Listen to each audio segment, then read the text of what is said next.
ಇಲ್ಲಿ ನೋಡು. ಸರ್ ಎಷ್ಟು ದಿವಸದಿಂದ ಇದು ರೈಟ್ ಜಾಸ್ತಿ ಆಗ್ತಾ ಇದೆ, ಇದು ಸಮಸ್ಯೆ ಆಗ್ತಾ ಇದೆ CNG ಇದೆಲ್ಲ?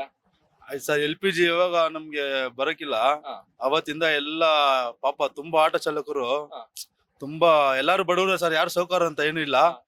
ಏನು ಇದೆಲ್ಲ ಬಗೆಹರಿಸಕ್ಕೆ ನಮ್ ಸಾಹೇಬ್ರು ಸಿದ್ದರಾಮಯ್ಯ ಅವರು ಯೋಚನೆ ಮಾಡ್ಬೇಕಾಗಿತ್ತು. ಓಕೆ. ಅವರೆಲ್ಲ ಸ್ವಲ್ಪ ಯೋಚನೆ ಮಾಡಿ ನಮ್ ಬಗ್ಗೆ ಯಾರು ಒಬ್ರು ಮಾತಾಡ್ತಾ ಇಲ್ಲ. ಹಾ. ಆಟೋದವ್ರ ಬಗ್ಗೆ ಯಾರು ತಲೆನೇ ಕೆಡ್ಸ್ಕೊಂತ ಇಲ್ಲ. ಹಾ. ನೀವ್ ಹೆಂಗಾದ್ರೂ ಸಾಯಿರಿ, ಹೆಂಗಾದ್ರೂ ಹೋಗಿ, ನಮ್ಗ್ ಗೊತ್ತಿಲ್ಲ. ಹಾ. ರೋಡಲ್ಲಿ ಪೊಲೀಸ್ ಇದ್ರೆ ನಾವು ಫೈನ್ ಕಟ್ಬೇಕು. ಹಾ. ಇವತ್ತು ಒಬ್ರಿಗೆ 500 ರೂಪಾಯಿ ಕಟ್ಬಿಟ್ಟು ಬಂದಿದ್ದೀನಿ. ಹಾ. ಏನ್ ಹೇಳಿದ್ರು ಬಿಟ್ಟಿಲ್ಲ. ಹಾ. ನೋ ಪಾರ್ಕಿಂಗ್ ಹಂಗೆ ಹಿಂಗೆ ಅಂದ್ರು ಕಟ್ಬಿಟ್ಟು ಬಂದಿದೀವಿ. ಇದು ಗ್ಯಾಸ್ ಬೆಲೆ ಜಾಸ್ತಿ ಆಗಿದೆ, ಅದ್ರ ಬಗ್ಗೆ ಯಾರು ತಲೆ ಕೆಡ್ಸ್ಕೊಲ್ಲ. ಏನು ಮಾಡಕ್ಕಾಗಲ್ಲ, ನಮ್ಗೆ ಯಾರು ಇಲ್ಲ. ನಮ್ ಜೀವನ ನಮ್ ಮಕ್ಳು ಮರಿ ನಾವೇ ಸಾಕ್ಬೇಕು, ಇನ್ನೊಬ್ರು ಸಾಕಕ್ಕಾಗಲ್ಲ.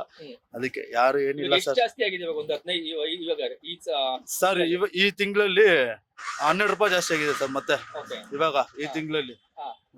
ಏನ್ ಮಾಡೋದು ಸರ್, ನಮ್ಮ ಮನೆ ಭಾರ ಏನ್ ಮಾಡಕ್ಕಾಗಲ್ಲ. ಕಷ್ಟಕ್ಕೆ ಆಟ ತಗೊಂಡಿದೀವಿ. ಹಾ. ಇವಾಗ ಏನು ಆಗಲ್ಲ ಸರ್. ಅಷ್ಟೇ, ಎಷ್ಟಿದ್ರು ಕೆಲಸ ಮಾಡ್ಲೇಬೇಕು, ಜೀವನ ನಡೆಸಲೇಬೇಕು ಅಷ್ಟೇ. Okay, fine.